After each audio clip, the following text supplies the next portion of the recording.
बिस्मिल्लाहिर्रहमानिर्रहीम। अस्सलामुअलैकुम। मैं फरा और मैं हमजा। खुश आमदीद आपको सुबह सवेरे पाकिस्तान में वीक का पहला दिन मंडे। मैंने बहुत सुना हमजा नया साल मुबारक और मैं हमेशा बैठ कर ये सोचती हूँ, मैं सूरज जब निकला ना तो मैंने उसको भी देखा, मैंने कहा नया क्या है। फिर चांद निकला, मैंने कहा नया क्या है। और फिर मुझे लगा कि नया कुछ भी नहीं होता, नया करना पड़ता है। आप ये वीक का नया दिन है, पहला दिन है, करना पड़ेगा आपको कि आपने ये वीक का पूरा वीक कैसा गुजारना है। आज आपने फैसला करना है कि हमने कैसा गुजारना है। तो हम दोनों ने ये फैसला किया है कि हमने ये वीक बेहतरीन गुजारना है। कोशिश करनी है कि पॉजिटिव वाइब्स के साथ इस वीक का आगाज करें और फिर जब हम वीकेंड पे जा रहे हो तब भी वो वाइब्स मौजूद रहे। हाँ, और ये जो होता है ना, एक नया दिन आया, वर्किंग, वाह चले अब काम करना है, अब छुट्टी मिल गई है, अब वीकेंड है, अब घर जाना, वाह अब ये भी है।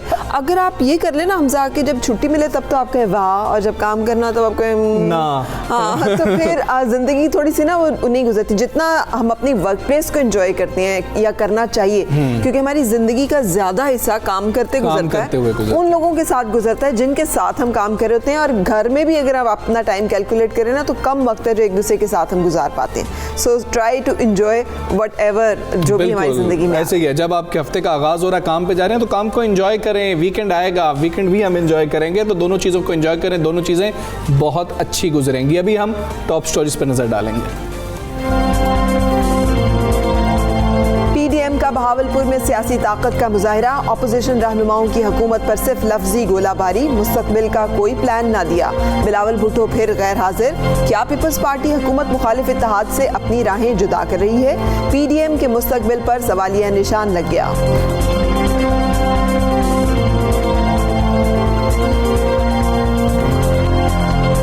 उसामा सत्ती कत्ल केस, चीफ कमिश्नर इस्लामाबाद ने तहकीकात के लिए JIT बना दी। ISI, MI और IB का एक नुमाइंदा भी शामिल। बलूचिस्तान के इलाके मच में हम दुश्मनों ने 11 कारकुनों को अगवा के बाद फायरिंग करके कत्ल कर दिया। मुतासरा खानदानों को तनहा नहीं छोड़ेंगे, वज़ीर आज़म ने वाक़ये का नोटिस ले लिया।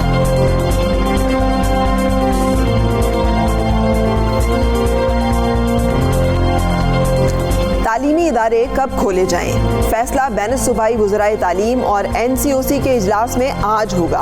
वफाकी वज़ीर तालीम कहते हैं वजारत सेहत की ब्रीफिंग पर तालीमी इदारे खोलने का फैसला होगा। उधर प्राइवेट स्कूल्स एसोसिएशन भी अपने मौक़िफ़ पर डट गई, 11 जनवरी को हर सूरत स्कूल खोलने का ऐलान कर दिया।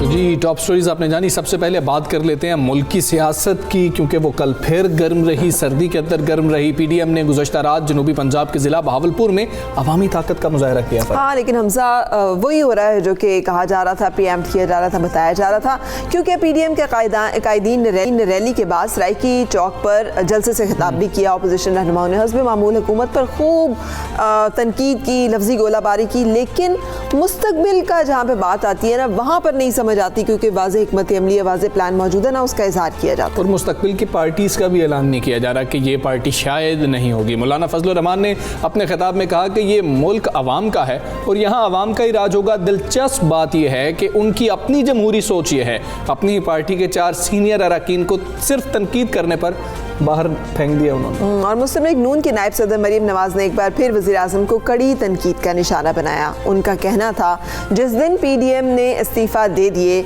उस दिन हुकूमत का खात्मा हो जाएगा। अब सवाल ये बनता है कि अगर वाकई ऐसी बात है तो पीडीएम को फिर इस्तीफ़े देने से रोका किसने है?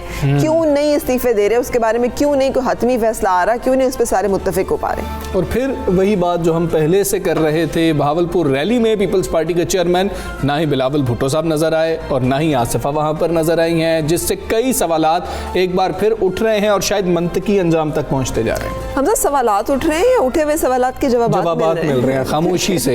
क्योंकि वो जैसे कहते हैं ना कि आप अपनी इस वक्त मज़हर है ये तमाम सूरत हाल। तो इन तमाम एंगल्स के हवाले से हम बातचीत करेंगे सीनियर तज्ज़ियाकार हारून रशीद साहब से। अस्सलाम वालेकुम हारून रशीद साहब, शुक्रिया आपने हमें वक्त दिया। फरमाइएगा, मौलाना फजल रहमान ने अपने खिताब में कहा कि हकीकी जमहूरियत के लिए जद्दोजहद कर रहे हैं, वोट चोरी करके हुकूमतें नहीं चला सकते, लेकिन हमारी तमाम सियासी पार्टीज़ और अभी ख़ास तौर पर मौलाना फजल रहमान की पार्टी जो उसमें इख्तलाफ राय को बर्दाश्त न करने की दोबारा से हमारे सामने एक मिसाल आई है। क्या कहेंगे आप इस रवैये पर, और इस गैर जमहूरी रवैयों के साथ जमहूरियत की बात जो है ये क्या है?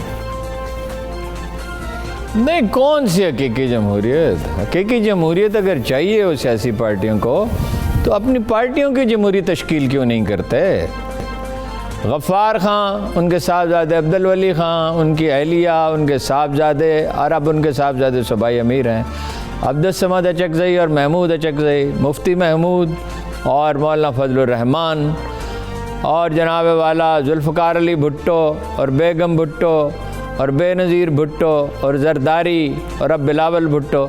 ये सियासी पार्टियों में एक आदमी, जरदारी साहब तो एलानिया कहते हैं टिकट मैं जारी करूँगा, और इमरान खान साहब ने टिकट मैं जारी करूँगा। मैं का क्या मतलब है? सारी दुनिया में जहाँ जमहूरी तश्कील है सियासी जमातों की, वहाँ इलाके के मेंबर जो हैं वो अपने डेलीगेट्स चुनते हैं और वो उसका फैसला करते हैं कौन उम्मीदवार होगा, मीरपुर ख़ास से कौन होगा, रहीम यार खान से कौन होगा, शेखुपुरा से कौन होगा। तो ये सियासी पार्टियाँ खुद जमहूरी नहीं हैं, विरासती सियासी जमातें हैं। और इनमें मौलाना फजलुर रहमान की पार्टी का हाल तो ये है कि उनके नुमायाँ तरीन लोग, अहम तरीन लोग, सेकंड मोस्ट इम्पॉर्टेंट पर्सन बस मौलाना शीरानी और थर्ड मोस्ट इम्पॉर्टेंट पर्सन बस हाफिज़ हुसैन अहमद, और शुजाल मुल्क भी और दूसरे लोग भी, गुल नसीब वगैरह भी, ये अहम लोग थे। उनमें से एक साहब पख्तूनख्वा के सदर रहे, अरकान असम्बली थे, सेनेटर थे। ये उन्हें छोड़ के जा रहे हैं और शिकस्त वो मदरसे के तालिब इल्म लेके आए थे। उन बेचारों को ये मालूम नहीं था बाबलपुर में कि वो किस लिए आए हैं, बस मदरसे में गए, उन्हें ले आए। एक तफरीह है उनके लिए कि आज के दिन पढ़ाई नहीं होगी।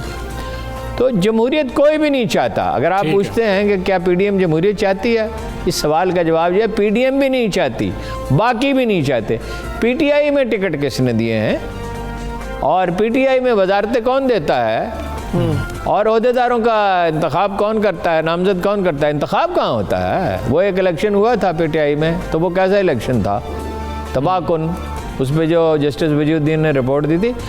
देखिए, जमहूरियत का बुनियादी अदारा एक जमहूरी सियासी जमातें हैं, एक नहीं, जमहूरी सियासी जमातें हैं। पार्लियामेंट उसके अंदर से पैदा होती, जमहूरियत कोई नहीं चाहता। बिल्कुल ठीक है हारून साहब। मरियम नवाज़ ने भावलपुर में भी ये दावा किया है कि जिस दिन पीडीएम ने इस्तीफे दे दिए उस दिन हुकूमत का खात्मा हो जाएगा। अगर बात ऐसी ही है, इतनी संजीदा हो सकती है, तो पीडीएम इस्तीफे दे क्यों नहीं रही है? ना नौ में तेल होगा ना राधा नाचेगी। भाई इस्तीफे अगर वो दे सकते तो दे चुके होते, और ये बात ठीक है कि उससे बड़ा क्राइसिस पैदा हो जाता। ये हुकूमत का कहना ये है कि वो करा देगी, इमरान खान साहब का कहना है ज़िमनी इलेक्शन करा दे। ज़िमनी इलेक्शन आसान नहीं होंगे, मुमकिन है, आसान नहीं है, लेकिन हम आहंगी नहीं है। वो जो इकबाल ने कहा था अफ़गानिस्तान के बारे में, कोहिस्तान की 1000 पारा मुसलमानी, तो भाई खुद पार्टियों के अंदर तकसीम है। और जब पीपल्स पार्टी के बारे में तो मैं वसूख से कह सकता हूँ कि उसका एक भी एमएनए, एक भी एमपी मुस्ताफ़ी होने के लिए तैयार नहीं है। इसी से उन्होंने फैसला किया कि वो मुस्ताफ़ी नहीं होंगे। लेकिन आज की सूरत हाल ये है, सियासत में चंद हफ्तों से ज़्यादा के लिए पेशगोई नहीं करनी चाहिए। आज की सूरत हाल ये है कि पीडीएम मुसलसल कमज़ोर हो रही है और हुकूमत जो है वो मुसलसल दबाव से निकल रही है। लेकिन कल इमरान खान साहब अगर कोई ब्लंडर करते हैं तो ज़ाहिर है उसकी कीमत चुकाएंगे। महंगाई तो पहले ही बहुत है, बेरोज़गारी है, अब खुदा करके उसमें कंस्ट्रक्शन में और टेक्सटाइल में कुछ जॉब्स पैदा हो रही, काफ़ी जॉब्स पैदा हो रही हैं, लेकिन ये मईशत को बहाल होने में वक्त लगेगा। एक बात आप मेरी लिख लीजिए, है मेरा अंदाज़ा ही, जब तक इमरान खान साहब इक़्तिदार में हैं ना तो मईशत पूरी तरह बहाल होगी, इसलिए कि वो खौफ बहुत पैदा करते हैं और खौफ में मईशत कभी पनपती नहीं है, और ना मीडिया जो है वो पनप सकेगा, इसलिए कि मीडिया से जबिल्ली तौर पर उन्हें एक तरह की नफ़रत है या गुरेज़ है, कह लीजिए अगर नफ़रत सख्त लफ्ज़ है, तो हालांकि मीडिया से ही उन्होंने फैज़ पाया है और उसी ने मीडिया ही की वजह ही से वो देखो इतनी अगर कवरेज उन्हें न देता मीडिया, उनकी अपनी शख्सी सलाहियतों को भी दखल है, खूबियों को भी, कंट्रीब्यूशन को भी दखल है, लेकिन मीडिया की वजह से हुआ। तो इमरान खान साहब में ब्लंडर करने की बड़ी सलाहियत है और उसके नतीजे में पीडीएम तो शायद ना आए। नवाज शरीफ साहब तो कह रहे हैं कि भाई मौलाना फजलुर रहमान वज़ीर आज़म बन जाएँ या वो बन जाएँ, लेकिन असल बड़ी ख़बर तो ये है कि नवाज शरीफ साहब ने वीज़ा के लिए अप्लाई कर दिया है। अच्छा, बिज़नेस वीज़ा के लिए, इन्वेस्टमेंट वीज़ा के लिए, और अगस्त के पहले हफ्ते में किया है, लेट से लेट भी, क्योंकि 6 माह पहले अप्लाई करना पड़ता है वीज़ा की मुद्दत ख़त्म होने से। तो 16 फरवरी को वो अपना पासपोर्ट की मुद्दत 16 फरवरी को ख़त्म हो रहा है। तो इससे ज़ाहिर होता है कि वो पाकिस्तान आने का कोई इरादा नहीं रखते, और ये भी मुमकिन है कि कभी मोहतरमा भी तशरीफ़ ले जाएं वहाँ पे, और मेरा ख्याल है कि उसके बाद कभी वो पाकिस्तान में धान और गेहूं के खेतों का नज़ारा। बिल्कुल ठीक है। हारून रशीद साहब, बहुत शुक्रिया आपका। सुबह सवेरे पाकिस्तान से आप बात कर रहे थे और आप ये भी बता रहे थे कि वीज़ा के लिए अप्लाई करती है और वीज़ा मिल भी जाएगा। ये तमाम सूरत हाल वो है जो इसलिए अफसोसनाक है कि अवाम की जहाँ पे बात की जाए ना, तो अवाम की जो ख्वाहिशात हैं, उनके जो मामलात हैं, मसाइल हैं, उसका हल हमें ना पीडीएम के जलसों में नज़र आता है, ना हमें हुकूमत के इजलास में नज़र आता है। और ये वो लम्हा फ़िक्रिया है जो कि किसी भी मुल्क के लिए बहुत अहम होना चाहिए। सुबह सवेरे पाकिस्तान, सुबह सवेरे पाकिस्तान। और बहुत अहम मसले की तरफ चलेंगे जिसपे आज जिसे कहना चाहिए फैसला होना है। बिल्कुल ऐसे। और ये फैसला बड़ा इंपॉर्टेंट है। इससे क्या प्राइवेट स्कूल एसोसिएशन के लिए भी, बच्चों के लिए भी, माँ बाप के लिए भी, माँ बाप भी अब कह रहे हैं अब स्कूल खुल जाने चाहिए, बच्चे जाएं स्कूल। तो हमजा ने आपके सामने सरप्राइज तो खोल दिया है, तालीमी इदारे जो है वो 11 जनवरी को खोले जाएंगे या नहीं, बैन सूबाई वज़राए तालीम और एनसीओसी के इजलास में फैसला आज होगा। हाँ, इससे पहले वफाकी वज़ीर तालीम शफकत महमूद ने प्राइवेट स्कूल्स सुप्रीम काउंसिल के हुकाम से मुज़ाकरात भी किए थे। उन्होंने इस मौके पर वाज़े किया था कि हुकूमत ने बच्चों, असातिज़ा, स्टाफ सबकी सेहत को देखना है और हमेशा से हुकूमत यही बात करती चली आ रही है। वज़ारत सेहत की ब्रीफिंग पर तालीमी इदारे खोलने का फैसला होगा। वज़ीर तालीम का कहना था कि निजी तालीम इदारों की उनकी जो मुश्किलात हैं उनका उन्हें इदराक है, जिसके लिए उन्हें पैकेज दे रहे हैं। दूसरी तरफ प्राइवेट स्कूल्स एसोसिएशन जो है उसकी सुप्रीम काउंसिल तालीमी इदारे खोलने के फैसले पर डट गई है। उनका कहना है कि हम स्कूल जो है वो खोलेंगे। बिल्कुल ऐसे ही है। और चंद रोज़ पहले ये प्रेस कॉन्फ्रेंस की गई थी जिसमें उन्होंने कहा कि 11 जनवरी को हर हाल में हमने तालीमी इदारे SOPs के मुताबिक खोलने हैं, होटल, रेस्टोरेंट्स और बाजार खुले हैं, लेकिन स्कूल बंद है। ये बात हमेशा से वो भी कर रहे हैं, हम भी यही बात कर रहे हैं कि बात तो दुरुस्त है, बच्चे तो बाहर ही हैं। बिल्कुल, लेकिन इस बारे से हम बातचीत कर लेते हैं कि अब उनका मौक़िफ़ जो है वो क्या है, जबकि आज एक बहुत अहम इजलास होना है और इस हवाले से फैसला किया जाएगा। सो इस हवाले से हम बातचीत करेंगे ऑल पाकिस्तान प्राइवेट एसोसिएशन के सदर काशिफ मिर्ज़ा से। अस्सलाम वालेकुम काशिफ मिर्ज़ा साहब, गुड मॉर्निंग। आज जो है फैसला तो होगा, लेकिन वफाकी जनवरी ने 25 जनवरी से स्कूल खोलने की एक तजवीज़ दी है। इस तजवीज़ में आप लोग ऑन बोर्ड हैं, आप लोगों को एतमाद में लिया गया है और आप मुत्तफिक है अगर हुकूमत ऐसा कोई फैसला करती है तो? देखिए, गवर्नमेंट के कोई भी जो इकदाम होते हैं स्टेक होल्डर्स को अमूमन रवायत नहीं है पाकिस्तान जैसे मुल्कों के अंदर इत्मीनान में लेने की। ये बादशाह किस्म के लोग हैं और हमेशा इनका जो तर्ज अमल है वो बादशाहों जैसा होता है। और ये वाहद एजुकेशन ऐसी फील्ड है जिसके पीछे इन्होंने हाथ धो के जो है अपनी दुश्मनी की इंतहा किया गया। आप देखें पूरा पाकिस्तान खुला है, इत्मीनान में लेने की तो बड़ी दूर की ये बात होती है। फैसले करने के बाद भी हमें जो है वो इस खातर ही नहीं समझते कि आप हमारे रिजर्वेशन को समझें, आप इन चीजों को, ग्राउंड रियलिटीज को समझें। अभी आपके सामने पूरे पाकिस्तान में सब कुछ खुला हुआ है और अगर नहीं खुला तो वो तालीमी इदारे हैं, जबकि वही हमारा बच्चा जो है वो आप देखें इस वक्त पार्क में है, मॉल में है, शादी ब्याहों में है, हर जगह मौजूद है। तो या तो आप कह दें कि जो बच्चे हैं वो उनका घरों से निकलना बंद है, तो ये इट मेक सेंस। लेकिन अगर वो हर जगह मौजूद होगा और तालीम से आप उसको दूर रखें तो ये कुछ जो है वो ये वाज़ह करता है कि ये इनका कोई एक हिडन एजेंडा है जिसके ऊपर ये अमल दरामद कर रहे हैं, और वो है सिंगल नेशनल करिकुलम, जिसकी आड़ में इसको ये मुसलसल बंद रखेंगे। अब ये सेशन को आगे ले जाने की बात जो कर रहे हैं हम इसको मुस्तरद कर चुके हैं, लेकिन इसकी बिहाइंड द वॉल इसमें अगर आप देखें वो ये है बुक्स इनकी मार्केट में अवेलेबल नहीं है। सेशन की आड़ में इसको आगे करेंगे, जब इसको आगे करेंगे तो फिर जो सितंबर में जब ये लेके जाएंगे तो 3 साल बच्चों के जाया हो चुके होंगे और बुक्स की तब भी गारंटी नहीं कि मार्केट में अवेलेबल होगी या नहीं होगी। और उन हालात में उस वक्त तक हमारा जो बच्चा है जिसका जो डैमेज हो चुका होगा, यूनिसेफ ये कहता है, यूनेस्को ये कहता है कि अगर एक बच्चा 6 माह से ज्यादा आउट ऑफ स्कूल होगा तो 5 से 7 साल चाहिए रिकवरी में। और हमारे हालत ये है कि अगर ये 6 माह तो क्या, अब तो अमलन देखा जाए लगभग 3 साल हो जाएंगे सितंबर में सेशन को।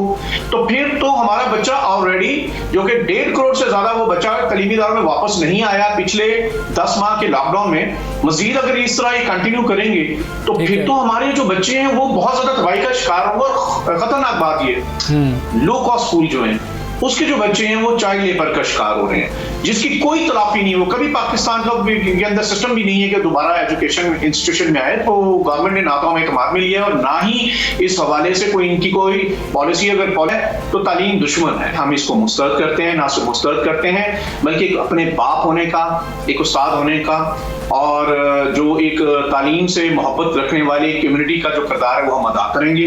और हम हुकूमत को बावर करेंगे कि उनके जो 25A आर्टिकल है स्टेट रिस्पॉन्सिबिलिटी, स्टेट को ये अपनी रियासती जिम्मेदारी दायर करनी है। हम हुकूमत की कभी चैलेंज नहीं करेंगे बल्कि हुकूमत को उनकी आईनी और कानूनी जिम्मेदारियों को अदा करने के लिए पाबंद करेंगे। और उसके लिए एक बाप, एक उस्ताद होने के नाते जो हमें हमारा किरदार अदा करना है वो हम करेंगे। और वाज़ेह कर दें, तालीमी इदारे इंशाअल्लाह ताला अपनी तदरीस का सिलसिला जारी रखेंगे और 11 जनवरी से बाकायदा तौर पर उसी तरह क्लासेस होंगी। और इसके लिए अगर पकड़ दकड़ का सिलसिला जारी रखा गया, गिरफ्तारियां की, FIRs हुई, स्कूल सील हुए, तो हम बाकायदा तौर पे मार्च अपना जनवरी ही के अंदर इंशाअल्लाह जो है लॉन्ग मार्च करेंगे और इस्लामाबाद की तरफ आएंगे। और उस वक्त तक हम बैठेंगे जब तक अपने औलादों की तालीम का 25A आर्टिकल, हमारे 7 करोड़ बच्चों का मुस्तकबिल है जो हम इंशाअल्लाह उनका तालीमी हक लेके रहेंगे। बिल्कुल ठीक है। पेरेंट्स के लिए बता दें, उनका कंसर्न काफ़ी ज़्यादा है। स्कूल्स में कोरोना SOPs पर अमल दरामद के हवाले से प्राइवेट स्कूल एसोसिएशन ने क्या लाएअमल जो है वो तजवीज़ किया है और क्या SOPs जो हैं खुद अपनाए जाएंगे? देखिए, इस हवाले से पूरी दुनिया में रिसर्च हुई है और बहुत वाज़ेह तौर पे UNICEF, UNESCO, WHO, world bank और UNO ने कहा है कि जो कोविड का नुकसान, उससे बड़ा नुकसान बच्चों का तालीम का हुआ है।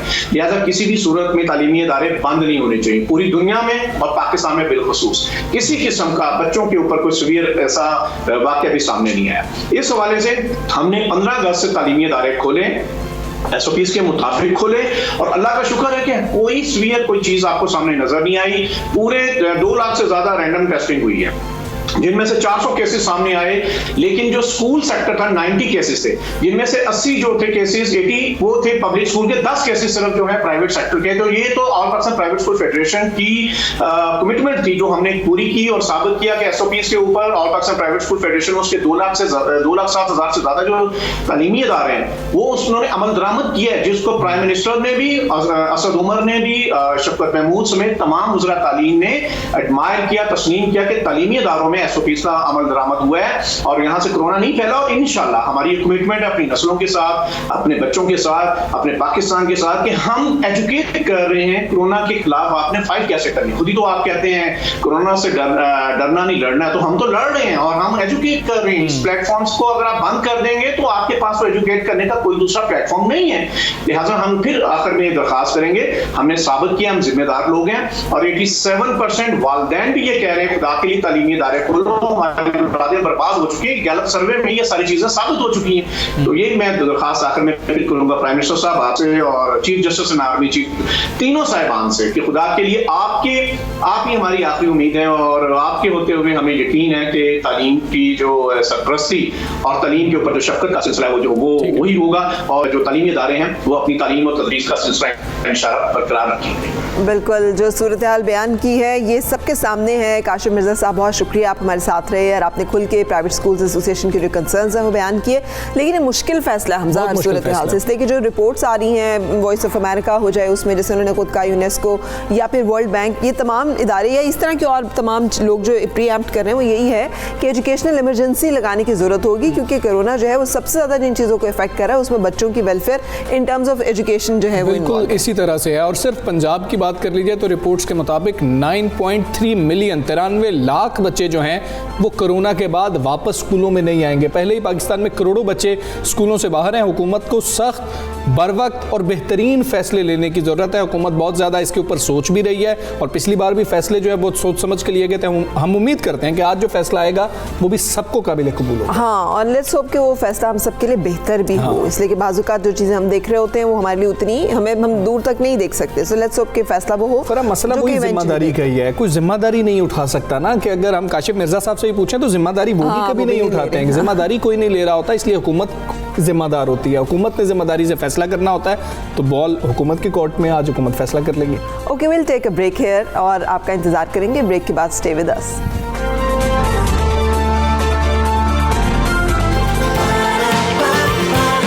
सुबह सवेरे पाकिस्तान, सुबह सवेरे पाकिस्तान।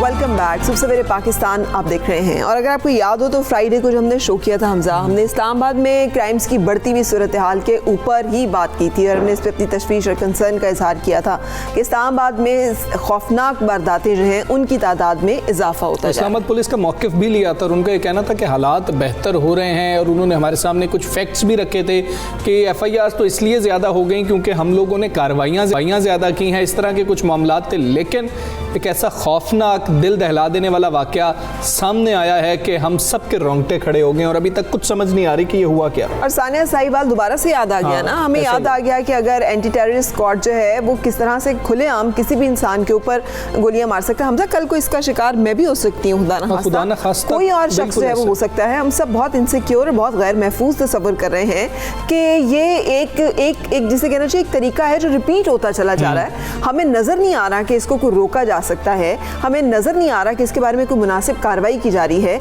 एक के बाद होने वाला एक वाकया जो है वो इस चीज की तरफ इशारा करता है कि यहाँ पे कोई ना कोई ऐसा मसला मौजूद है जिसकी वजह से तवातर के साथ ही वाकयात हो रहे हैं। और पुलिस की मौजूदगी आपको तहफ़्फ़ुज़ फराहम करने के लिए, और आपको फील होना चाहिए कि हम महफूज हैं, लेकिन ऐसा नहीं होता। इवन मेरे साथ भी ऐसा नहीं होता है कि हम महफूज जो है ना फील नहीं करते हैं, हम थोड़े से परेशान हो जाते हैं। जैसे इशारा किया जाता है ना रोड पे रुकने का तो आप डर जाते हैं। हाँ, अच्छा, पता नहीं क्या हो गया। अच्छा, फिर उसके बाद आप उतरते हैं और आप वो उसी पुलिस के तो आप हरास्ट भी फील करते हैं, आप थ्रेटन भी फील करते हैं। अनफॉर्चुनेटली ऐसा नहीं होना चाहिए, लेकिन ये जो वाकया हुआ इसने तो दिल हिला के रख दिया ना कि एक जवान बच्चा जो है वो अपने दोस्त को छोड़ के वापस जा रहा है। इस्लामाबाद में श्रीनगर हाईवे एक बड़ी मसरूफ शाहराह है, बहुत सारी ट्रैफिक होती है वहाँ पर, और उसको गोलियां बरसाई गई और एक नहीं 22 गोलियां। 22, बिल्कुल ऐसे ही 22।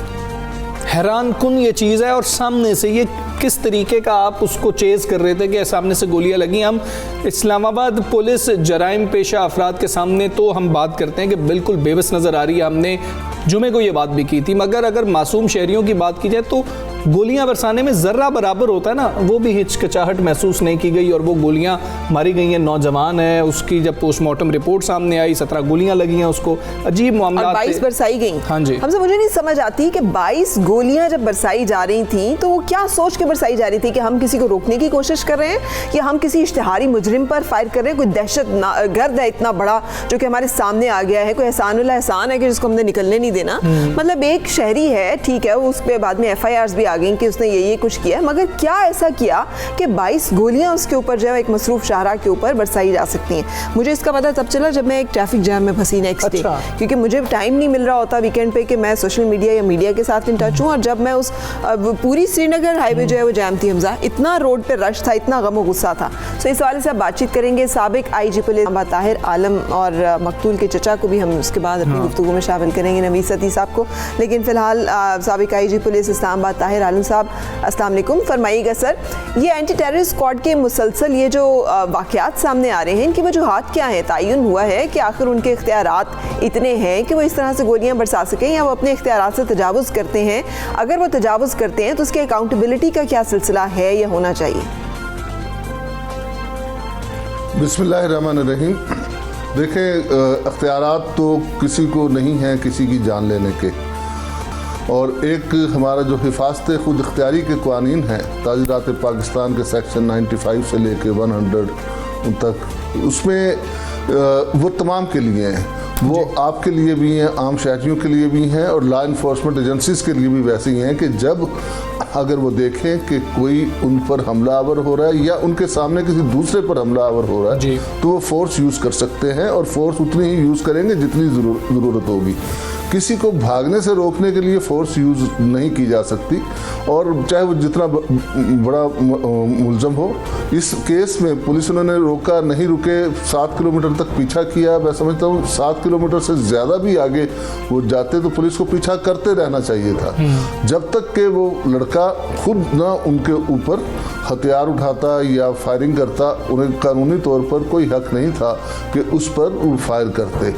डकैती की इतला मिली और उस इतला के ऊपर पुलिस ये इतला मिली कि मुलजम जो है वाइट कलर की कार में जा रहे हैं और पुलिस जो है वो ठीक है उसकी ड्यूटी थी, वो वहाँ खड़े थे, लेकिन उन्हें उसे रोकने की दूसरी तदाबीर इख्तियार करनी चाहिए थी, ना कि वो फायरिंग करते। सर ये कहानी बड़ी सुनाई है। साहिवाल का जब वाकया हुआ तब भी यही कहा गया कि उन्हें इतला मिली थी कि कोई दहशतगर्द है और वो व्हाइट कलर की गाड़ी में है। रोड पर उस वक्त सैकड़ों व्हाइट कलर की गाड़ियां। उसका मतलब क्या है कि पुलिस सारी व्हाइट कलर की गाड़ियों के ऊपर गोलियां बरसाना शुरू कर देगी। दूसरा, वायरलेस होती है इनके पास, आगे किसी को सर इन्फॉर्म कर सकते हैं। इनके पास गाड़ियां हैं, ये सब किस चीज के लिए हैं अगर इन्होंने गोलियां ही चलानी है तो?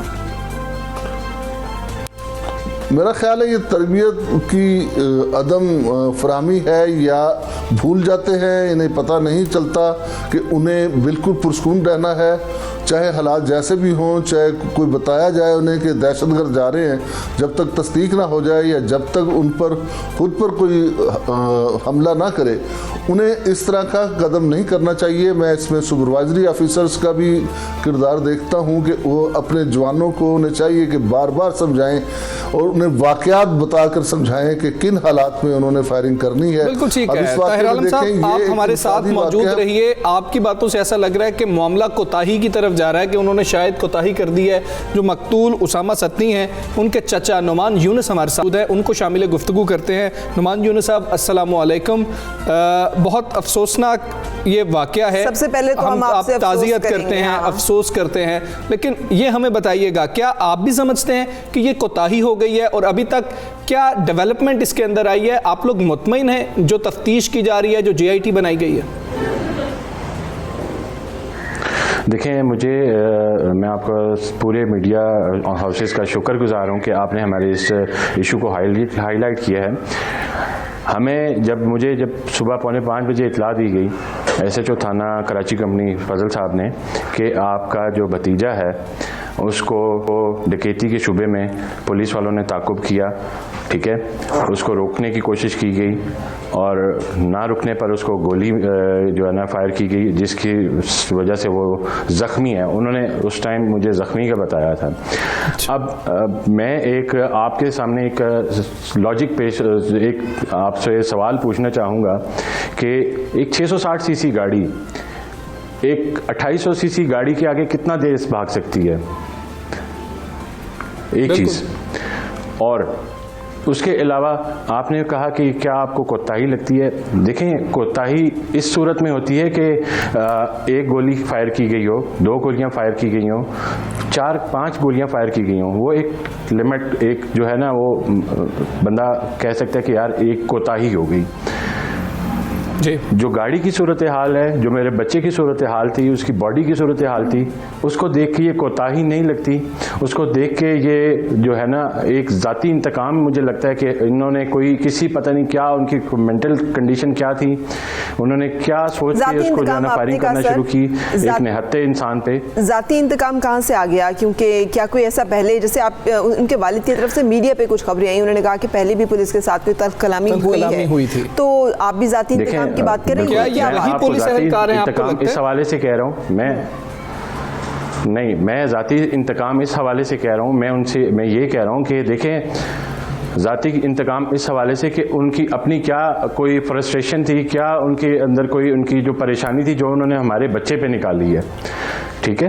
मैं जो मेरे भाइयों ने भी जो कल बात हुई मीडिया में, और जो हमारी शेख रशीद साहब से जो उन्होंने हमारे पास तशरीफ़ लाया और उनसे उन्होंने हमें दिलासा दिया और हमें यकीन दिलाया, हमने यही उनसे एक जो है मांग रखी है, हमने उनसे यही एक मुतालबा किया है सबसे पहले कि जितने भी ये 5 दरिंदे हैं इनको सबसे पहले टर्मिनेट किया जाए, ताकि इनकी पुष्ट पनाही जो महकमाना जो पुष्ट पनाही है वो उनको हासिल ना हो। ठीक है, एक चीज़। उसके अलावा सुप्रीम कोर्ट का कोई हाजिर जज जो है, जो सीनियर जज है, वो इस JIT के जो है उसको हेड करे, ताकि किसी भी किस्म का कोई इन्फ्लुएंस जो है ना उसके अंडर आए बगैर जो है ना हमें इंसाफ दिलाया जाए। नुमान साहब, कल 2 कोई FIRs भी सर्कुलेट करती रही हैं सोशल मीडिया के ऊपर, क्या नुमान की गाड़ी कोई मशकूक इस्तेमाल होती रही आपके इल्म में है? उसके बारे में प्लीज़ बता दीजिएगा।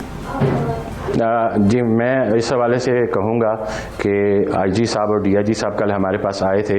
उन्होंने जो हमारे यहाँ पे DSP खालिद अवान साहब हैं, उनसे ये कहा था कि आप इस चीज़ को क्लैरिफाई करें और ये जो बोगस FIRs जो उसके नाम के साथ जो है नथी की जा रही हैं, उसके साथ अटैच किया जा रहा है। अब एक उसामा एक ही नहीं था जो G13 में था मौजूद या रिहायशी था जी। वो जो उसामा जिसका FIR दी जा रही है वो हाउस नंबर 71 है और ये हाउस नंबर 91 है। ठीक है, लेकिन इस हवाले से तब्दील भी की जा चुकी है। और जी उसामा सती नहीं लिखा हुआ है, उसामा नदीम लिखा हुआ है, वल्द मोहम्मद नदीम खान लिखा हुआ है, जबकि मेरे भाई नदीम यूनुस सती हैं। ठीक है, और इस हवाले से आप हमें बार बार ये पूछ रहे हैं ये कि जो 2 FIRs जो आई हैं, इस हवाले से मैं ये आपसे कहता हूँ कि आप जो IG साहब और DIG साहब और जो DSP खालिद अवान साहब हैं उनका मौक़िफ़ लें कि उन्होंने यहाँ पे बैठ के जो क्या कहते हैं कासिम सूरी साहब और उनके सामने जो बात हुई थी उस चीज़ को मीडिया पे आके ये चीज़ कमिट करें और एडमिट करें कि भाई उसके खिलाफ जो 2 FIRs भेजी दिखाई जा रही हैं लोगों को वो झूठी FIRs हैं। बिल्कुल ठीक है। अब आप लोग मुतालबा क्या करते हैं? आपके पास शहरियार आफरीदी साहब भी है, जुल्फी बुखारी साहब भी है, उनसे क्या मुतालबा किया गया? क्या यकीन दहानी आप लोगों को करवाई गई है और क्या उम्मीद आप रखते हैं? हमने सानेहा साहिवाल देखा, उसके बाद भी अफसोसनाक चीज़ें सामने आई थी। अभी आप लोग क्या उम्मीद रखते हैं पाकिस्तान का पूरा कल्चर देखते हुए कि किस तरीके से इंसाफ का निज़ाम चलता है?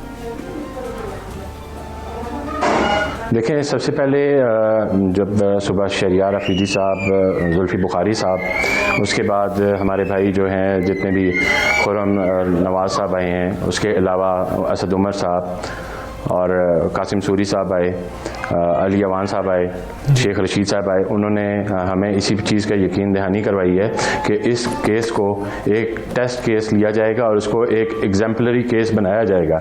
ठीक है, और हमारी सबसे बड़ी डिमांड यही है जो कि जितने भी ये 5 एहलकार हैं, 5 मैं एहलकार नहीं कहूँगा, 5 दरिंदे हैं जिन्होंने हमारे बच्चे को इस बेदर्दी से कत्ल किया रोड पे, उनको नौकरी से बर्खास्त किया जाए, उनकी टर्मिनेशन लेटर्स दिए जाएं ताकि उनकी खिलाफ जो है प्रॉपरली उनकी इन्वेस्टिगेशन की जाए, उनकी महकमाना जो पुष्ट पनाही है उनसे ख़त्म की जाए। जो है वो बात उसके कर अलावा आप नुमान सीनियर जज जो है, ठीक है सर, आपकी जो मुतालबात हैं वो सामने हैं, लेकिन हम साबिक IG साहब से भी बात कर लेते हैं, ताहिर आलम साहब से। ताहिर साहब, ये जैसे कहा गया 2 FIR सर्कुलेट करना शुरू कर दी, उनका कहना है लवाहिकीन का कि वो जाली हैं, वो झूठ है, ये एक तो ये मामला। दूसरा, अगर बफर्ज महाल वो सही भी हैं तो भी क्या कोई प्रोटोकॉल नहीं है? गोलियां जो मारी गई ये इसके लिए क्या सिर्फ उन 5 एहलकारों को मुअत्तल करना या उनको नौकरी से निकालना काफ़ी है? ये जैसे मुसलसल पुष्ट पनाही की बात कर रहे हैं नुमान साहब जो कि चचा हैं, आप इस बारे में क्या कहेंगे कि पूरा डिपार्टमेंट लोगों को सेफगार्ड करने के लिए खड़ा हो जाता है?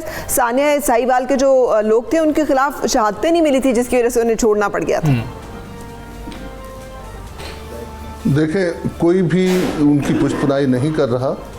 पुलिस ये FIR जिन 2 की बात की जा रही है, ये चाहे सच्ची हो, मसला ये नहीं है। मसला ये है कि चाहे वो वाकई उसने कोई जुर्म क्यों ना किया हो और जुर्म करके क्यों ना भाग रहा हो, या जैसे वो डकैती हुई थी वो वाकई डकैती करके क्यों ना जा रहा हो, पुलिस को ये हक हासिल नहीं है कि वो किसी को महज रोकने की खातिर जो है उस पर गोलियां चला दे और उसे इस तरीके से मार दे। ये तो बात अपनी जगह पर है। और फिर ये कि ये एक इनफरादी फेल है। एक तो हमें अपने जहन में ये बात बिठा लेनी चाहिए, ये कुछ लोगों का इनफरादी फेल है, ये किसी महकमे का इज्तिमाई फेल नहीं है, और या कोई हुकूमत ने ये मामला नहीं करवा दिया। और इसमें डेफिनेटली ये बहुत बड़ा ब्लंडर है जो पुलिस से हुआ, और उसकी सजा भी वो भुगतेंगे। ये मुअत्तल करना, ये ठीक है, ब्लंडर है, उम्मीद करते हैं कि सजा दी जाएगी। ताहिर आलम साहब, बहुत शुक्रिया आपका। नुमान यूनुस साहब जो कि मकतूल उसामा सत्ती के चचा हैं, वो हमारे साथ मौजूद थे। आप दोनों का बहुत शुक्रिया। टेस्ट केस बनाने की बात की गई है, हमने खासे टेस्ट केसेस सुने थे। उम्मीद करते हैं कि इसको टेस्ट केस बनाया जाएगा और इबरत का निशान बनाया जाएगा इन लोगों को। दुआ भी करते हैं। ब्रेक लेंगे यहाँ पे, ब्रेक के बाद फिर मिलते हैं।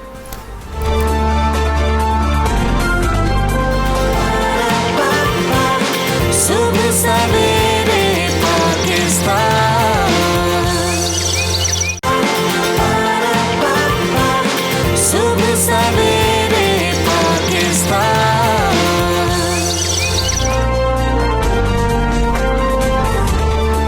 Welcome back. सुबह सवेरे पाकिस्तान आप देख रहे हैं, और इतना चीज़ों के शुरू होने की, चलने की खबरें हम आपको नहीं बता रहे होते, जितने प्रोजेक्ट्स बंद होने की खबरें जो हैं वो हमने पिछले दिनों आपको बताया कि भट्टा जो बच्चे काम करते थे उनको 1000 रुपया महीना दिया जाता था, वो बंद कर दिया गया, जिसकी वजह से उस बहुत सारे लाखों बच्चे जो हैं वो जबरी मुशक्कत का शिकार होना शुरू हो गए दोबारा से।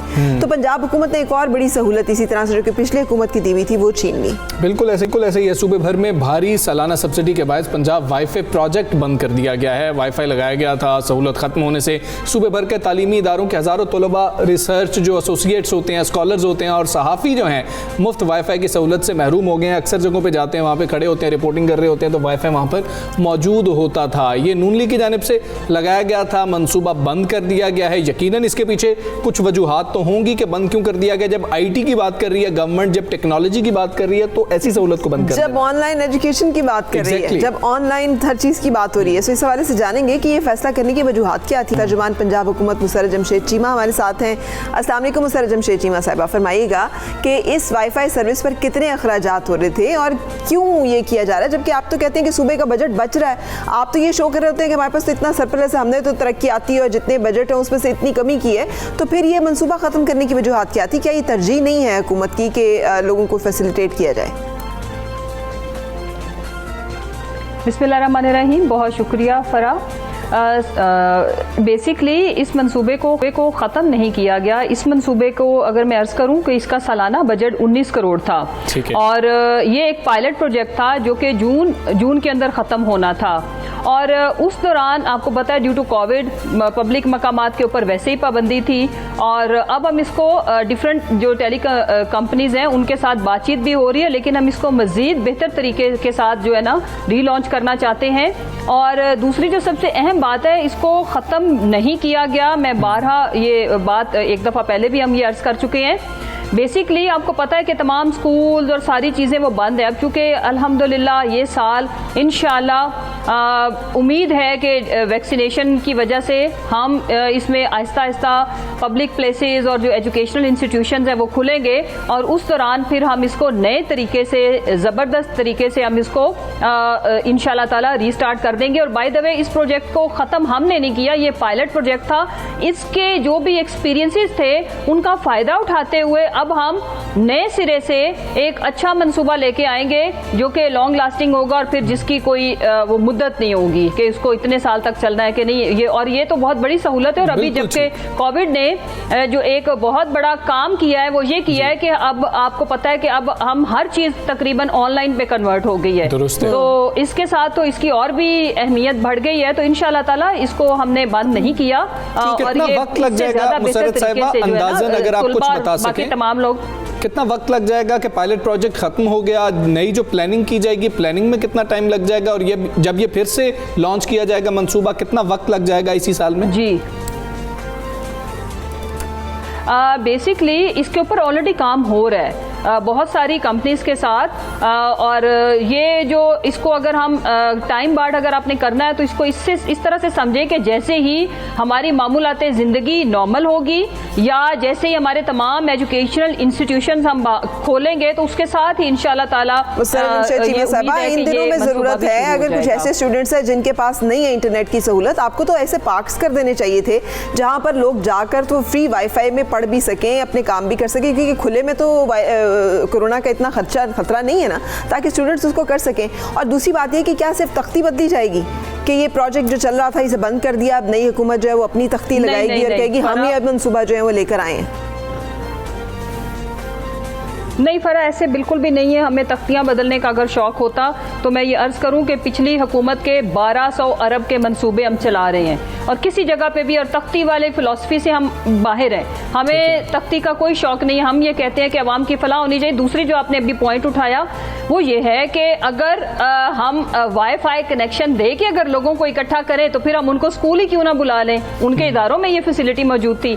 असल मसला सोशल डिस्टेंसिंग और लोगों को इकट्ठे होने से बचाने के लिए हमने स्कूल, कॉलेजेस, यूनिवर्सिटीज़ बंद की हुई हैं। हमने लिमिटेशंस के साथ विद SOPs हमने कारोबार खोले हुए हैं। तो ये कोविड ने जिस तरह आपकी एग्जाम्स और एजुकेशनल बिल्कुल ठीक है, चीजें तब्दील हुई हैं। उम्मीद करते हैं कि ये पायलट प्रोजेक्ट के बाद का जो मरहला है ये जल्दी हल हो जाएगा, जिस तरह आप कह रही हैं मुसर्रत साहिबा। बहुत शुक्रिया आपका, सबसे पहले पाकिस्तान से आप बात कर रही थी और हम उम्मीद करते हैं कि जल्दी से मनसूबा फिर से शुरू होगा। ठीक है, जहाँ पे आवाम की सहूलत हो उसको हमेशा मद्देनजर रखना चाहिए। सो हम एक ब्रेक लेंगे और ब्रेक के बाद फिर मिलते हैं।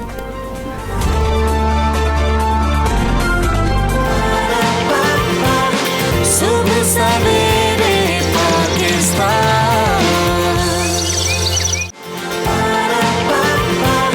सुबह सवेरे पाकिस्तान। अक्सर जो अफसरान हैं, जो सरकारी अफसरान हैं, वो करप्शन क्यों करते हैं? क्योंकि अब पता लगा है कि वो पर्चे जो हो रहे होते हैं वो पास ही करप्शन की बुनियाद पे हो रहे थे, पूरे तो करने होते हैं। बिल्कुल, और किसी भी मुआशरे को और कौम को ख़त्म करना हो ना तो उसका असूल एंड फार्मूला है, ना अहल लोगों को आप उस जगह पे लगा दें जिसके वो अहल नहीं है। पूरी सोसाइटी, पूरा सिस्टम, पूरा मुआशरा खुद ब खुद तबाह हो जाएगा, कुछ और करने की ज़रूरत ही नहीं होगी। लेकिन जिस स्कैंडल की हम बात कर रहे हैं ये तो एक ऐसा स्कैंडल है जो ये ज़ाहिर है पहला वाक़या नहीं हुआ, लेकिन इसी आई ओपनर है कि कितने ऐसे वाक़यात हो चुके हैं और उसके नतीजे में कितने नाअहल लोग जो हैं वो हमारे सिस्टम का हिस्सा बन चुके हैं और जो करप्शन करके आए होंगे वो करप्शन को कैसे रोकेंगे। पंजाब पब्लिक सर्विस कमीशन जैसे इदारे की साख पर भी उस वक्त सवालात उठ गए जब पेपर्स लीक होने की खबरें मीडिया की जीनत बनी और ये मामला ऐसे हुआ कि एंटी करप्शन पंजाब ने जो है बेहतरीन कार्रवाई की है और बेहतरीन कार्रवाई करने के बाद ये कुछ स्टिंग ऑपरेशन किया गया। मालूम हुआ स्टिंग ऑपरेशन के बाद के पर्चे लीक हुए और इसके बाद भी बहुत कुछ हुआ है, वो भी हम आपको बताएंगे। तर्जुमान एंटी करप्शन पंजाब वकार अजीम जप्पा साहब हमारे साथ इस वक्त मौजूद, से बात करेंगे। जप्पा साहब अस्सलाम वालेकुम, good morning, thank you for coming. जी वालेकुम अस्सलाम, good morning, thank you for inviting. बहुत अच्छा काम आपने किया। मालूम हो गया कि किस तरीके से पर्चे लीक होते हैं, स्टिंग ऑपरेशन कैसे किया गया, पहले तो हमें वो बताएं। यार हमजा, ये जो कहानी है ना, ये कहानी बेसिकली मान के टूटने से शुरू हुई, एक दर्द कर्ब से शुरू हुई। पंजाब पब्लिक सर्विस कमीशन वो इदारा है जिसके ऊपर एक गरीब आदमी का बेटा होता है, बच्चा होता है, जो बेचारा बड़ी मुश्किल से तालीम उसके माँ बाप उसको दिलाते हैं, फिर वो डिग्री लेने के बाद उसका ख्वाहिश होती है कि यार अब उसने अपना सोशल जो स्टेटस है उसको चेंज करना है। इससे लोगों के सोशल स्टेटस भी बदलता है और इकोनॉमिक स्टेटस भी बदलता है जब आप अच्छी पोस्ट के ऊपर आप आते हैं। तो वो जिस रास्ते से आपने आना है वो पंजाब पब्लिक सर्विस कमीशन का वो इदारा है।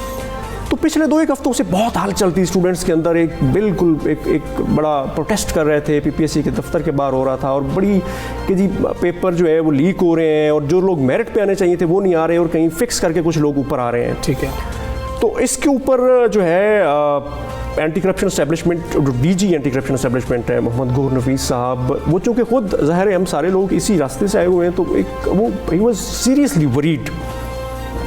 इनका यार ये मतलब this is really bad and sad, अगर ये इस तरह हो रहा है तो we really need to look into it, इस मामले को।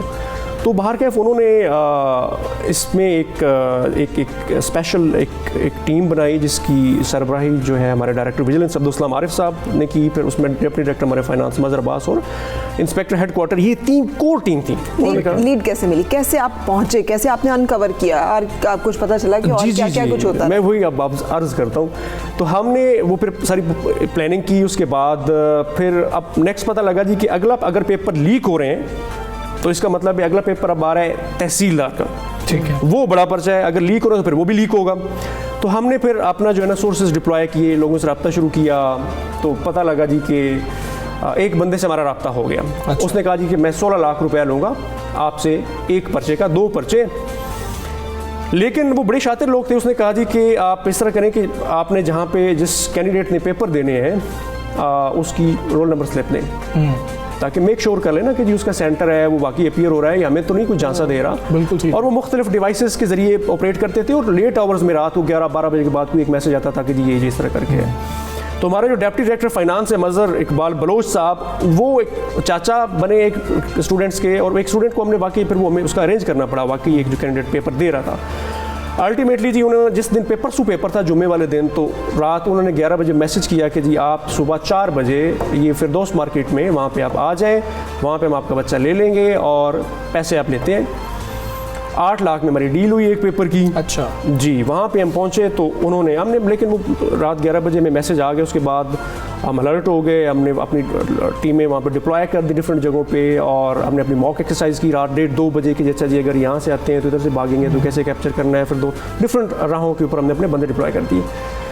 जब वहाँ पे हम पहुँचे सुबह, तो वो सिर्फ एक मज़हर साहब थे और साथ वो जो बच्चा हमने डिप्लॉय किया हुआ था वो था, और उन्होंने बड़ा स्ट्रिक्टली कहा हुआ था कि कोई इलेक्ट्रॉनिक डिवाइसेस नहीं होगी इनके पास। बिल्कुल ठीक।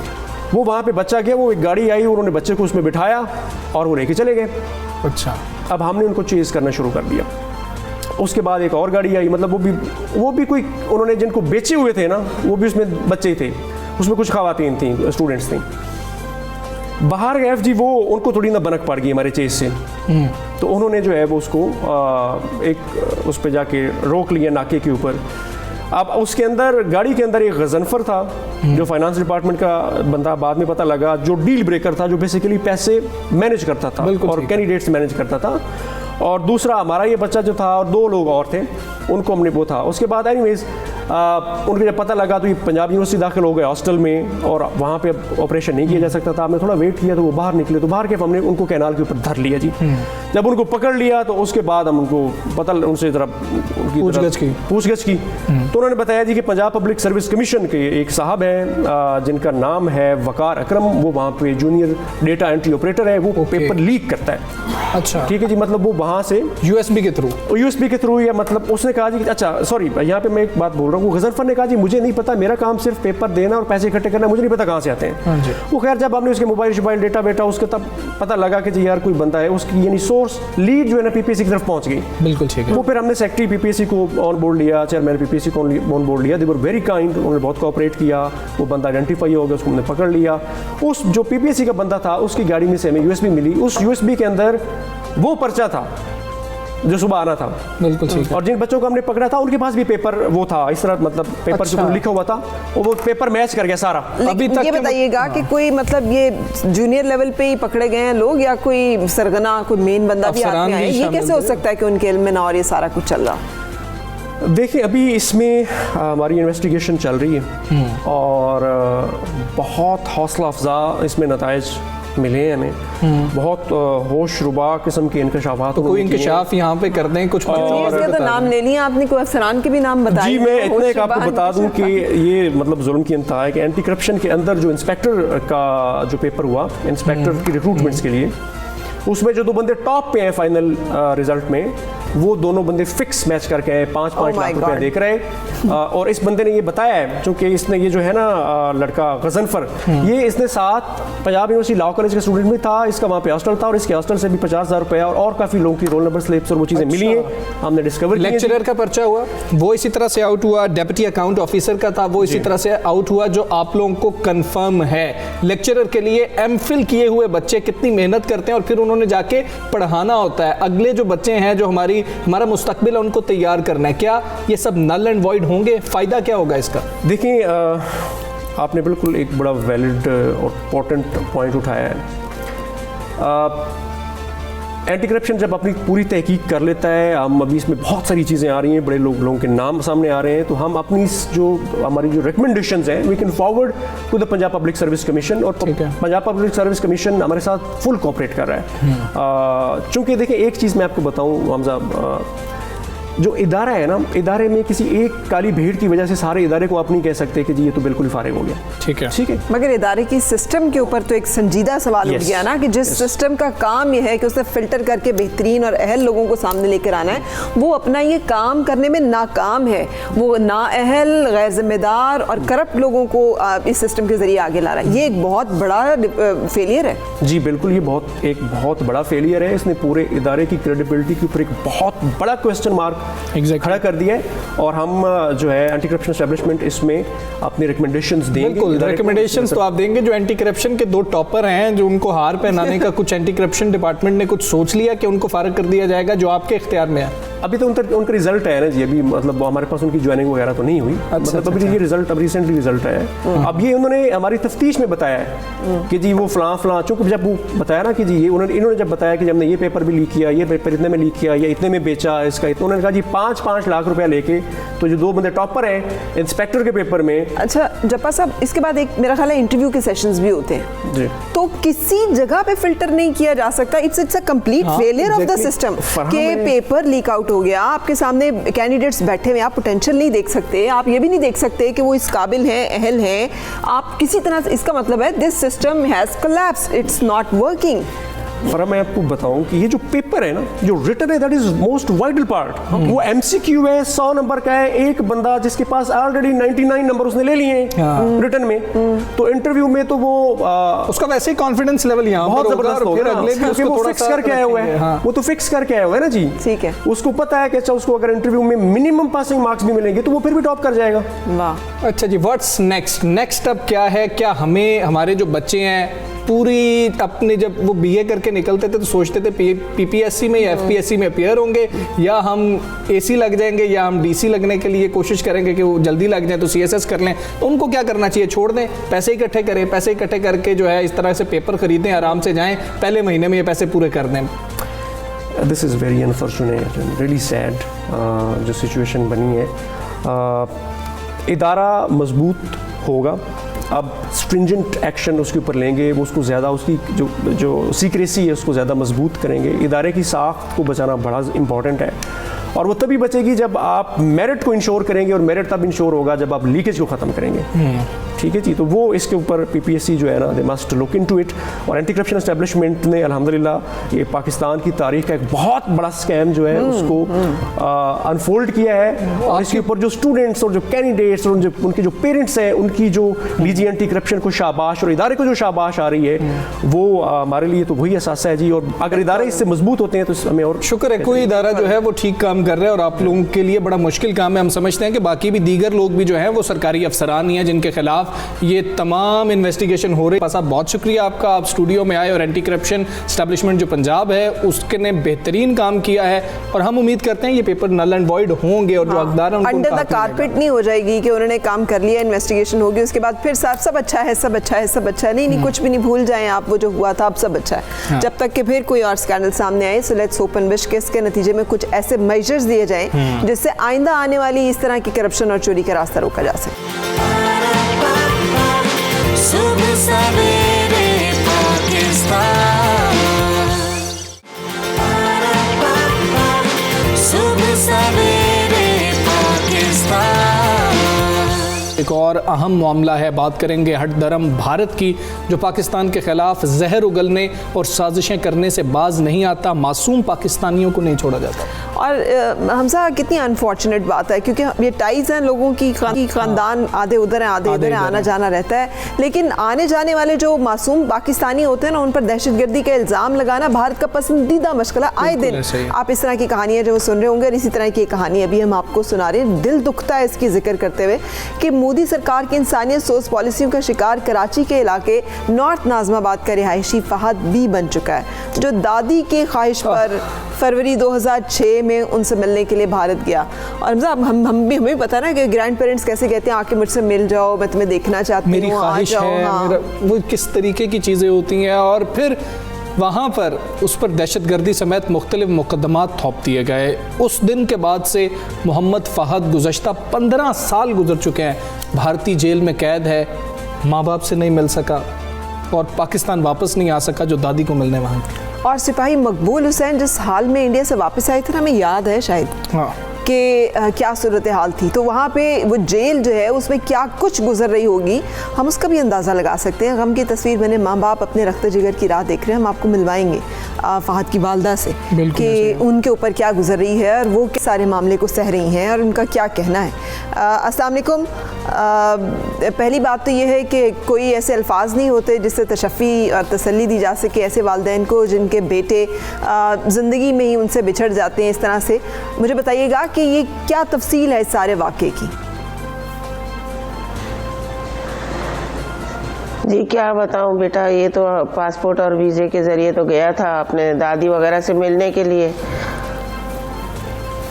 तो कुछ दिन तो हमारे साथ रब्ता रहा, उसके बाद तो कोई रब्ता नहीं रहा। अब वो 15 साल से हम तड़प रहे हैं अपने बेटे से। यहाँ के हुकूमत से भी हमारी अपील हमने हर हुकूमत से की है। अब इमरान खान, वज़ीर आज़म इमरान खान से भी अपील करते हैं कि आप कोशिश करके किसी तरह हमारे बेटे का आने का करवा दे, क्योंकि वो कुछ करने तो नहीं गया था, वो तो मिलने गया था वीज़े, पासपोर्ट वीज़े के ज़रिए। तो पकड़ा कैसे अब उन्होंने? बेंगलुरु जेल में है वो मेरा बेटा। इल्ज़ामात क्या लगाए, पकड़ा कैसे, आपको कैसे पता चला? जी मुझे तो नेट के ज़रिए पता चला कि वो द न्यूज़पेपर में उनका आया था कि हमने ऐसे पाकिस्तानी को पकड़ा है। अच्छा, तो पता नहीं एक शहर से दूसरे शहर जाने से क्या वजह है, ये तो हमें पता नहीं चला कि क्या वजह है। तो ठीक है, फ़हद से आपका राब्ता तो ये हुआ, फिर फैमिली बच्चों का ने राब्ता देखा तो हुआ? उसके बाद पता चला। फैमिली को तो कोई राब्ता नहीं हुआ, वहाँ की फैमिली के साथ तो बहुत आजियतें दी है, वो लोग तो इसके नाम से भी घबराते हैं। तो यहाँ के लोगों से कोशिश हमने बहुत की है, यहाँ के जो वज़ीर आज़म है और वहाँ का भी मोदी से भी बहुत अपील की है हमने कि भाई बेगुनाह है, एक मुल्क से दूसरे मुल्क जाते अपने रिश्तेदारों से मिलने, वो मिलने आया है, तो इस वजह से मेहरबानी करें हमारा बेटे को वापस कर दे, हमारा बेटा कुछ करने नहीं आया करके हर तरह से कोशिश किया। बूढ़े माँ बाप है, हम बाप का भी उम्र अभी काफ़ी हो गया, जल्दी बोल भी नहीं सकते हैं, माँ है, तड़प रहे हैं हर लम्हा अपने बेटे के याद में। बिल्कुल सही। कोई जवाब आया आपको उनकी तरफ से? अभी भी देखे इतने मुश्किलों से आपको किसी किस्म का जवाब आया, कोई बताया गया कि कहाँ मौजूद है, क्या इल्ज़ामात हैं, क्या उसके ऊपर कितनी सज़ा दी गई है, कितनी सज़ा बाकी है? नहीं, वो अभी तक उसको कोई सज़ा मुकर्रर किया नहीं है उसके ऊपर। जगह जगह यानी उसको पहले जेल भेजते रहे, अब पता चला है कि बेंगलुरु जेल में और सज़ा मुकर्रर नहीं की है, तो ना वहाँ से कोई बात हुई है कि भाई हमारा बेटा आ जाएगा इस तारीख को या इस महीने में आ जाएगा करके। अभी भी कोर्ट में केस चल रहा है, कोरोना की वजह से कह रहे कोर्ट भी बंद है, अल्लाह जाने अभी क्या हाल है, कैसा है। ठीक है, तो मुख्तलिफ हुकूमतें आई, पहले तो कई दफ़ा ऐसा हुआ कि 15 बरस गुजर गए, मुख्तलिफ हुकूमतें आई, क्या आपने हुकूमतों से अपील की, हुकूमत की जानिब से कभी कोई जवाब आता था? हर हुकूमत से जी हर हुकूमत से हमने अपील की है, हर एक से अपील की है। यानी मुशर्रफ था, फिर नवाज शरीफ आया, उसके बाद ये कौन है, जरदारी है, नवाज शरीफ है। अब नवाज शरीफ से भी हमने इतनी अपील की है, इमरान खान से भी, वज़ीर आज़म इमरान खान से भी हमने अपील की है। और हालात ऐसे हैं कि क्या करें, बस अल्लाह ताला पे छोड़ दिए। अल्लाह ताला का जब हुक्म होगा, हमने कहा जो अल्लाह ताला का हुक्म होगा आ जाएगा हमारा बेटा, अल्लाह ने दिया अल्लाह ही देगा हमारा बेटा इंशाल्लाह। अल्लाह ताला आपका जो है आपके लिए वसीला बने और आपका ये मसला बस जो है वही ये दुआ हल हो। करके बैठी हूँ कि अल्लाह देने वाला है। बिल्कुल से, लेकिन आपने कोई इंसानी आसरा नहीं है, लेकिन फिर भी मुझे राब्ता किया, बहुत सारे ऐसे एमनेस्टी वगैरह बहुत सारे ऐसे इदारे हैं जो कि काम करते हैं ऐसे लोगों के लिए, तो क्या आपने वहाँ पर भी अंसार बरनी से भी किए, अंसार बनी से। तो उन्होंने कहा था हम पूरी कोशिश करेंगे, पहले यही कहा था हम कोशिश करेंगे, आप फिक्र नहीं करें, हमारा राब्ता है करके, लेकिन कुछ भी नहीं बना। अब बहुत सारी उम्मीदें थी कि हमारा बेटा आ जाएगा, इत्तेफाक है, हम दोनों मुल्कों में अनबन है, तो अब क्या कर सकते हैं जी। फाहद के अलावा बताइएगा, तो अल्लाह ताला जो चाहेगा बेहतर जना। फाहद के अलावा बताइएगा। मेरे 7 बच्चे हैं, चार बेटियां हैं, 3 बेटे हैं, ये 5वें नंबर पर है।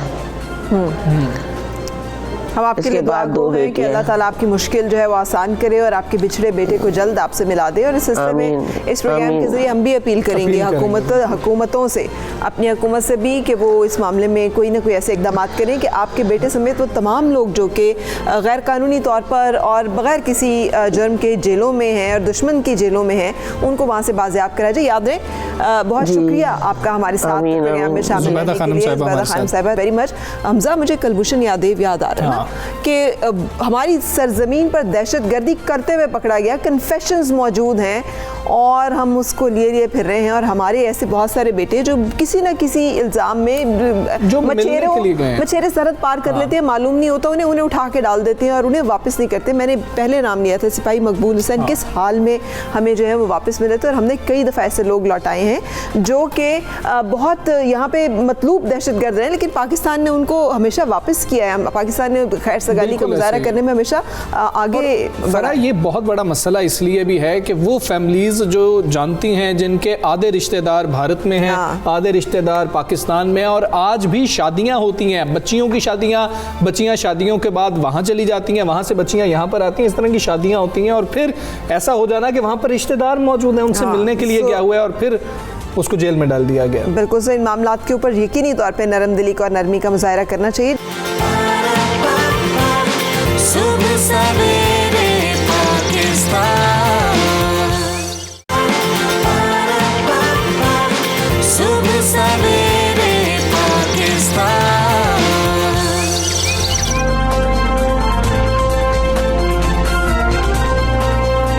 वेलकम बैक जी। गुड़ खाने का शौक तो आपको भी है, मुझे भी है और फरा को सबसे ज़्यादा है, इसलिए फरा आज हमें दिखाने लगी कि गुड़ बनता कैसे है। ये शायद आपको भी मालूम नहीं है, शायद मुझे भी मालूम नहीं है, लेकिन फरा को मालूम है। हाँ, जैसे कि हमने कोशिश की कि हम अपनी इस ट्रेडिशन को, जो हमारी पंजाब की एक ट्रेडिशन थी ना, वेलना और गुड़ बनाना और शक्कर बनाना, उसको आपके सामने एक दफ़े से फिर रिवाइव करें और आप देख सकें कि कैसे बनता था।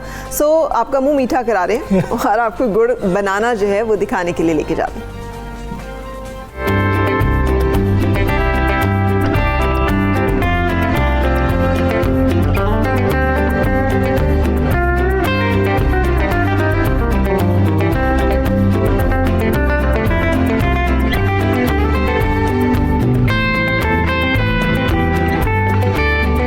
आमदीद, आज हम आपको लेकर आए हैं गुड़ की तैयारी दिखाने के लिए। पंजाब से और देही इलाकों से जो वाकिफ़ हैं उनके तो लिए प्रोसेस कुछ अनजाना नहीं होगा, लेकिन बहुत सारे ऐसे लोग जो कराची में हमें देख रहे हैं, मुल्क के दूसरे हिस्सों में, वहाँ पे आजकल ये जिसे कहना चाहिए ऑर्गेनिक शुगर, ब्राउन शुगर, जिसके हेल्थ बेनिफिट्स भी बहुत ज़्यादा बताए जाते हैं, वो कैसे बनती है शुगर, ये गन्ना जो गुड़ जो है कैसे बनता है, जिसे मोलेसिस भी कहते हैं, जिसके बहुत सारे अब हेल्थ बेनिफिट्स लोग गिनवाते हैं। कहते हैं कि इसमें आयरन की और सेलेनियम की एक बड़ी अच्छी मिकदार मौजूद होती है जो कि सेहत के लिए बड़ी मुफीद है। बनता ये गन्ने से है, तो आपके सामने यहाँ पे देखिए गन्ने की जो एक है ना बड़ी तादाद ढेर की कर ली गई है।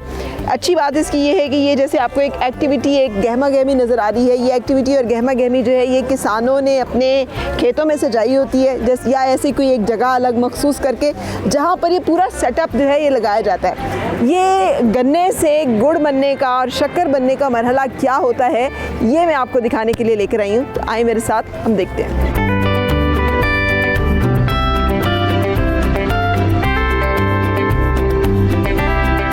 तो ये वो कैफियत है जिसको मोहम्मद बख्श साहब ने कहा था, फंस गई जान शिकंजे अंदर, जीवे वेलन विच गन्ना, रो कवे हुन रो मोहम्मदा, मुंजे रो तमन्ना।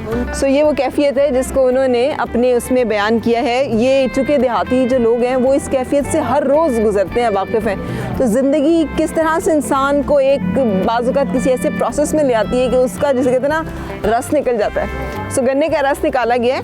ये कौन सा गन्ना है जो यूज़ कर रहे हैं? ये तकरीबन कुछ दूसरे साल का है, दूसरे साल का है, ये दूसरे साल का है, ये आप समझ लें। एक दफ़ा इसको काट लिया नीचे से, फिर वो फोड़ करके बड़ा होता है, वो फिर जो गन्ना होता है उसका गुड़ ज़्यादा अच्छा बनता है। अच्छा ठीक है। वो ये सीजन जब आता है ये जिम्मेदार बनाते हैं अपने लिए भी, अपने जानवरों के लिए भी। तो ये भी कोई अलग काश्त किया जाता है जो गुड़ के लिए गन्ना नहीं, बिल्कुल ऐसी बात नहीं है। अगर आप मंडी में ले जाना चाहते हैं वही गन्ना मंडी में चला जाता है, उसी का गुड़ बन जाता है। अच्छा ठीक है। सो ये रॉ जो है ये अब डाली जाएगी, इकट्ठी की जाएगी इस एक बड़े वाले कंटेनर में, और फिर यहाँ से मुंतकिल की जाएगी वो यहाँ पे इस कढ़ाई में। इस कढ़ाई में जो हमने एक रॉ भी डाली गई है पहले ही, उसके ऊपर मैल जमा हो चुकी है, और मेरा ख्याल है कि इसका प्रोसेस ही यही है कि यहाँ पर ये रॉ डाली जाती है, फिर उसके ऊपर से रॉ मैल इकट्ठी की जाती है।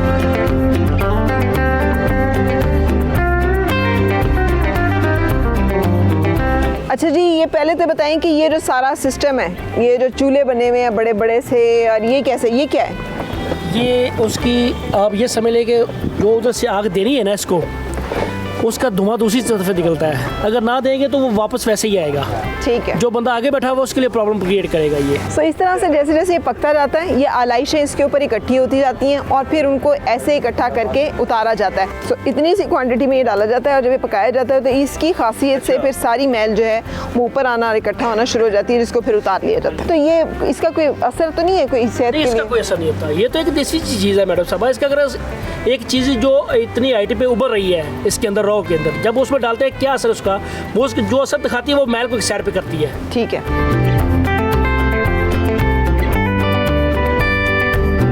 अच्छा जी, तो गुड़ जो है वो अब तकरीबन तैयार हो चुका है, बल्कि इस कितनी देर रहेगी इसकी मुकम्मल तैयार होने? जी 2-4 मिनट लगेगा। वो कैसे पता चलता है कि ये तैयार हो गया? ये उसे डालेंगे ना तो उसमें पता लग जाएगा, उसमें पता चल जाएगा। अच्छा, मुझे कहते हैं कि रंग काट डाला हुआ है या वो कब, वो इससे पिछली वाली स्टेज में डालते हैं यहाँ? नहीं, किसी में नहीं डालते, असि भिंडी का अनुसार करते हैं। क्या करते हैं? भिंडी का जी आप खाते नहीं, हाँ उसका। अच्छा। और कोई रंग काट पंजाबी में बना के देसी, ये मतलब खालिस है? हाँ खालिस। इसमें कोई चीज़ नहीं डाली, कोई शय नहीं डाली गई, कोई ऐसी चीज़ नहीं है जो कि एक्स्ट्रा इसमें डाली? नहीं जी नहीं। ये कितनी देर लग जाती है इस स्टेज पे आकर, मतलब जिसे कहते हैं पेसी निकलने में? 20 तो 25 मिनट लगती है। ये जो कॉन्सेप्ट है ना दही ज़िंदगी का, इसमें हर चीज़ यूज़ होती है। अब इसी गन्ने के जो रस हैं या इसी गन्ने के जो आक हैं, उन्हीं को जलाया जा रहा है, वही यहाँ पर यूज़ हो रहे हैं एनर्जी के लिए या फिर ये आग जलाने के लिए। कोई भी चीज़ ज़ाया नहीं होती, हर एक चीज़ है ना जिसे कहते हैं ना रिन्यूएबल, या फिर वो जो आजकल एक नया कॉन्सेप्ट है रिसाइकलिंग का, तो वो मेरा ख्याल है देहात में हमें हर जगह नज़र आता है। हर एक चीज़ जो है वो यूज़ होती है, इस्तेमाल होती है, यही इसकी कॉस्ट इफ़ेक्टिविटी है कि इसमें मतलब उन्हीं गन्ने के जो छिलके हैं उन्हीं से आग जल जाएगी, गन्ने के रस से गुड़ बन जाएगा, और फिर उसके बाद ये आप एक साल जो एक फसल है उससे अगली फसल आने तक घर में अपने घर का शक्कर या मीठा, जिसमें कोई ऐसी ऑर्गेनिक सारी चीज़ें हो जिसमें मुज़र सेहत कोई चीज़ ना आपको पता आपके सामने तैयार हुई हो, तो आप किसी भी ऐसी जगह पे जाके ख़ुद भी तैयार करवा सकते हैं और बना भी सकते हैं और इसको एंजॉय भी कर सकते हैं। गाँव के मज़े हैं।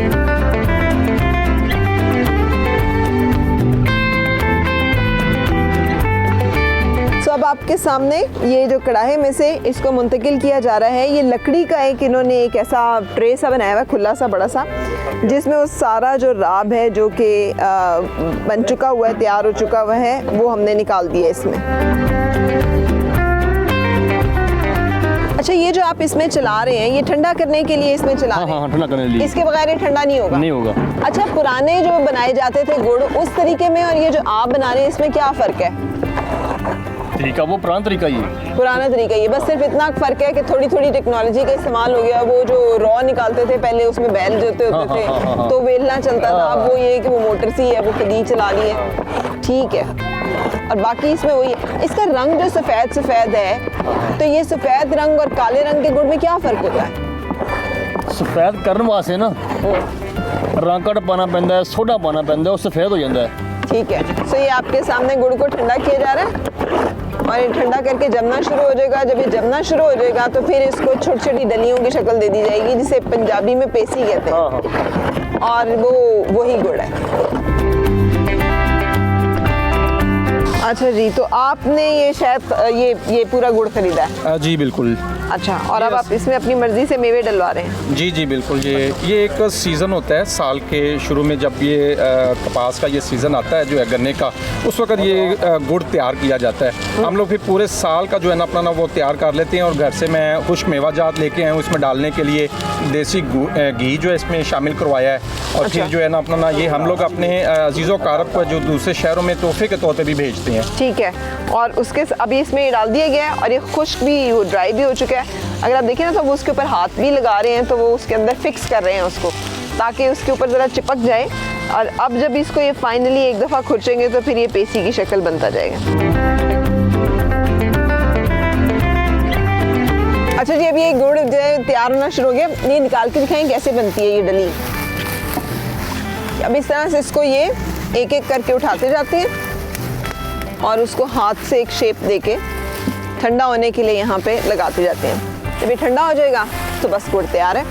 कितनी देर में इसको ठंडा होने के लिए खुली हवा में रहने देते हैं? 10 से 15 मिनट सिर्फ। उसके बाद इकट्ठा करके रख लें तो जुड़ तो नहीं जाएगा? टूट तो नहीं जाएगा? नहीं जी जुड़ता नहीं जुड़ता, नहीं टूटता, ठीक रहता है। सही।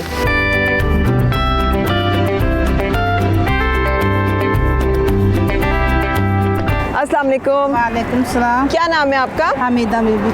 हमीदा बीबी। हमीदा बीबी गुड़ लेने आई हैं आप? जी। अच्छा, कितने का गुड़ लिया है? 140 रुपये। 140 रुपये किलो? जी। गुड़ की पहचान है आपको? हाँ जी। क्या अच्छी पहचान होती है अच्छे गुड़ की? अच्छा कि गुड़ बाजार से नहीं है कि मज़ेदार नहीं होता है, कि बेलने वाला गुड़ अच्छा होता है, मज़े का होता है। ये बेलने वाला गुड़ अच्छा होता है? जी। अच्छा, तो आपने उस वाले से नहीं लिया, इस वाले से क्यों लिया? उसका रंग तब्दील है, इसका रंग अच्छा है। उसका रंग तब्दील है, इसका रंग अच्छा है। तो हमें भी बताइए ना कि रंग अच्छे की पहचान क्या होती है? हाँ जी, जो रंग अच्छा ज़्यादा ब्लैक हुए सही नहीं होता, दरमियाना हुए सही, मज़े का बनती चीज़। दरमियाना रंग होना चाहिए जी, फिर सही मज़े की चीज़ बनती है। सही। चलिए, बहुत शुक्रिया, थैंक यू वेरी मच। सो हमीदा बीबी की तरह बहुत सारे जो अब घराने और ख़वातीन हैं वो इसी तरह से गुड़ ख़रीदती हैं और गुड़ की मुख्तलिफ चीज़ें भी बनाती हैं। कितनी सेल हो जाती है दिन की? तकरीबन जी मन को गुड़ 1.5 मन रोजाना विक जाता है। मन 1.5 मन माशाल्लाह रोजाना का विक जाता है। कौन लोग लेते हैं? गाड़ियों वाले रुकते हैं? बस गाड़ियों वाले? हाँ जी, गाड़ियों वाले। और इस दफ़ा तो आपको लग रहा है कि गुड़ ज़्यादा बिक रहा है, लोग ज़्यादा ले रहे हैं? ज़्यादा बिक रहा है, ज़्यादा बिक रहा है। हाँ जी। बिल्कुल सही। सो ये आपके सामने एक सूरत हाल है। सिर्फ ये नहीं, आप पंजाब के किसी भी देही इलाके की तरफ चले जाएँ तो मैंने जा बजा देखा है कि रोड के ऊपर इसी तरह से लोगों ने वेलने लगाए हुए हैं और गुड़ बनाया जा रहा है, और गुड़ इस तरह से बिक भी रहा है।